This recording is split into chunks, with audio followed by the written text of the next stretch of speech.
आप सभी को जय मसीह की द बाइबल पोर्शन में आपका स्वागत है। हमारा आज का वचन है दूसरा राजाओं की पुस्तक 24वां अध्याय। उसके दिनों में बेबीलोन के राजा नबूकदनेस्सर ने चढ़ाई की और यहोयाकीम 3 वर्ष तक उसके अधीन रहा। तब उसने फिर कर उससे विद्रोह किया। तब यहोवा ने उसके विरुद्ध और यहूदा को नष्ट करने के लिए कसदियों, अरामियों, मोआबियों और अम्मोनियों के दल भेजे।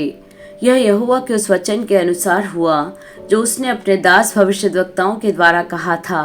निस्संदेह यह यहूदा पर यहोवा की आज्ञा से हुआ ताकि वह उनको अपने सामने से दूर करे। यह मनुष्य के सब पापों के कारण हुआ और निर्दोषों के उस खून के कारण जो उसने किया था, क्योंकि उसने यरूशलेम को निर्दोषों के खून से भर दिया था जिसको यहोवा ने क्षमा करना न चाहा। यहोयाकीम के और सब काम जो उसने किए वह क्या यहूदा के राजाओं के इतिहास की पुस्तक में नहीं लिखे हैं? अंत में यहोयाकीम अपने पुरखाओं के संग सो गया और उसका पुत्र यहोयाकीन उसके स्थान पर राजा हुआ।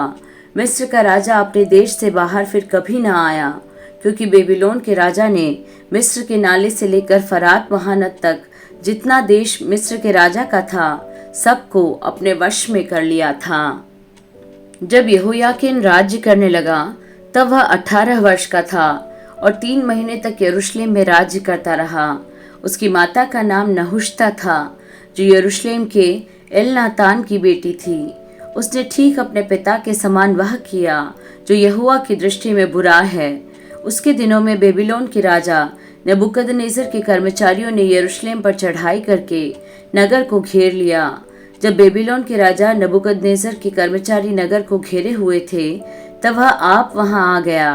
तब यहूदा का राजा यहोयाकीन अपनी माता और कर्मचारियों, हाकिमों और खोजों को संग लेकर बेबीलोन के राजा के पास गया और बेबीलोन के राजा ने अपने राज्य के 8वें वर्ष में उनको पकड़ लिया।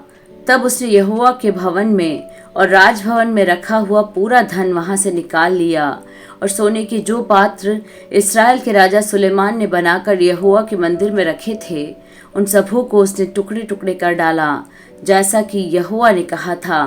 फिर वह पूरे यरूशलेम को अर्थात सब हाकिमों और सब धनवानों को जो मिलकर 10,000 थे और सब कारीगरों और लोहारों को बंदी बनाकर ले गया, यहाँ तक कि साधारण लोगों में से कंगालों को छोड़ और कोई न रह गया।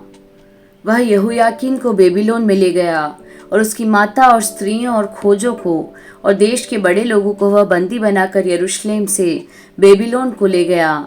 सब धनवान जो 7,000 थे और कारीगर और लोहार जो मिलकर 1,000 थे और वे सब वीर और युद्ध के योग्य थे, उन्हें बेबीलोन का राजा बंदी बनाकर बेबीलोन को ले गया।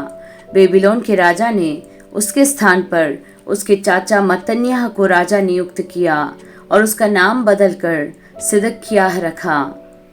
जब सिदकिय्याह राज्य करने लगा तब वह 21 वर्ष का था और यरूशलेम में 11 वर्ष तक राज्य करता रहा।